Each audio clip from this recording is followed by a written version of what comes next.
आपकी बात आपके साथ की। आज 21 मई के अपराह्नकालीन इस अंक में आप सभी को मेरी राम राम।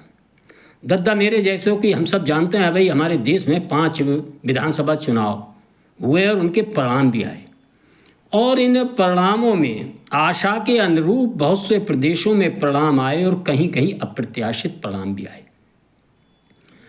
और आखिर इन परिणामों के देश की राजनीति के लिए, देश के राजनीतिक दलों के लिए, उन राजनीतिक दलों के नेतृत्व के लिए क्या है संदेश, और उनको इन संदेशों के आधार पर किस प्रकार अपना आकलन करना चाहिए। देश की जनता को भी उनकी स्थिति के बारे में समझ में आना चाहिए। दद्दा मेरे, आज भी मैं इस अंक के माध्यम से आपको खास तौर से केरलम प्रदेश के अंदर, जहां 10 वर्षों से विगत यूडीएफ की सरकार आने के लिए एलडीएफ से लगातार मुकाबला कर रही थी और नहीं आ पा रही थी, लेकिन इस चुनाव में कांग्रेस के नेतृत्व वाली यूडीएफ गठबंधन की सरकार ने स्पष्ट बहुमत प्राप्त किया। जैसा कि हम सब जानते हैं, केरलम प्रदेश में 124 कुल विधानसभा सीटें, इसमें 63 सीटें कांग्रेस पार्टी ने जीती, 22 सीटें इनके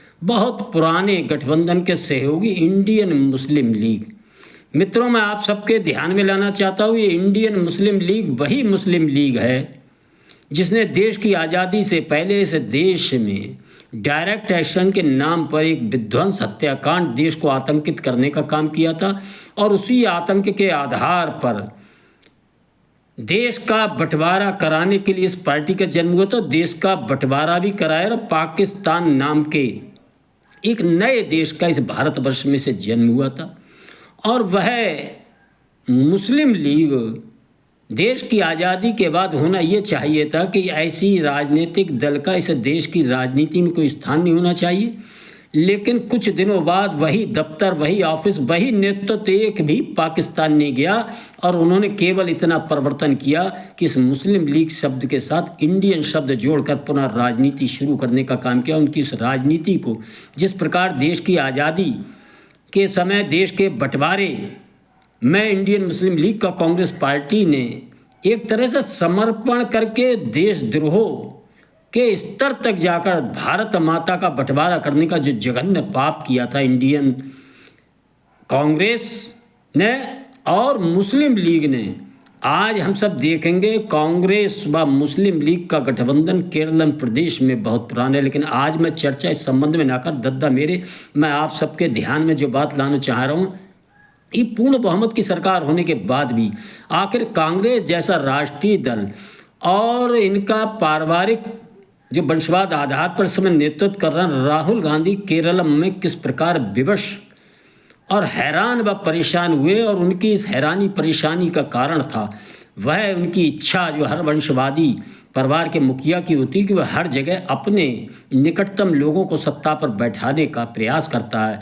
और इस क्रम में के वेणुगोपाल, जो कांग्रेस के संगठन महामंत्री के नाते राहुल गांधी के आँख नाक कान की तरह काम करते हैं, और किस प्रकार उनकी एक इच्छा है केरलम प्रदेश के मुख्यमंत्री बनने की, कि इस क्रम में उनको मुख्यमंत्री पद पर बिठाने के लिए क्या क्या पापड़ नहीं बेले कांग्रेस पार्टी व उनके नेता राहुल गांधी ने, लेकिन वह सफल नहीं हो पाया। उनकी विवशता, उनकी मजबूरी को हम सब समझेंगे तो हमारी समझ में आएगा कि कांग्रेस पार्टी और उनके मुखिया की आज राजनीति में बद से बदतर स्थिति होती जा रही है, कि वह अपनी पार्टी, पूर्ण बहुमत की पार्टी, किस प्रकार विवश है, और वह विवशता किस पार्टी के हाथ है। मुस्लिम लीग जैसी देश का बंटवारे कराने का पाप करने वाली पार्टी के साथ गठबंधन करते हैं, और वह इंडियन मुस्लिम लीग के बिना, किसी सहयोग के बिना, अनुमति के वह अपना मुख्यमंत्री भी पूर्ण बहुमत की सरकार होने के बाद केरलम में नहीं बना पाए। मित्रों,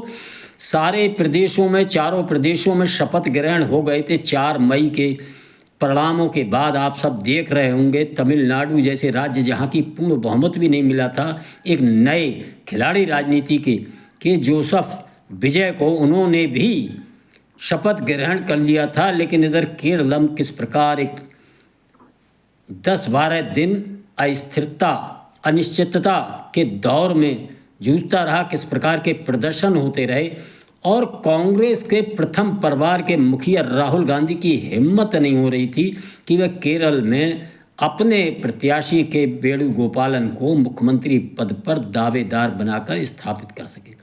मित्रों, इसमें महत्वपूर्ण अगर कोई अवरोध था तो वह मुस्लिम लीग पार्टी थी, जिसके 22 सदस्य थे। और जब मुस्लिम लीग उनके कांग्रेस के एक अन्य प्रत्याशी सतीशन के नाम पर सहमत हुई, तभी केरल में यूडीएफ की गठबंधन की सरकार की शपथ ग्रहण हो सका। ये सारा घटनाक्रम हम सबको दिखाता है कि कांग्रेस पूरी तरह से जिहादी वामपंथी विचारधारा के हाथों में खेलने को केरल में नहीं, देश में धीरे धीरे उनके चुंगल में फंसती जा रही। इसकी शुरुआत बहुत लंबे समय से केरलम से हुई थी, वह आज हम सब इस घटनाक्रम से माध्यम से समझ सकते हैं। मित्रों, इन घटनाक्रमों के माध्यम से हमको समझना चाहिए न 5 राज्यों के जो चुनाव परिणाम आए हैं वह वंशवादियों के लिए किस प्रकार एक चेतावनी, एक प्रहार, एक कहर बनकर टूटे हैं। मैं इस संबंध में चर्चा आपसे अगले अंकों में करूंगा। मित्रों, मेरा अनुरोध है इस अंक में वाणी विराम देने से पहले कृपया इन अंकों को सुनकर पूरा लाइक करें, शेयर करें। जिन मित्रों ने चैनल सब्सक्राइब नहीं किया, चैनल को सब्सक्राइब करेंगे। धन्यवाद। जय श्री राम, जय श्री वाल्मीकि भगवान। भारत माता की जय।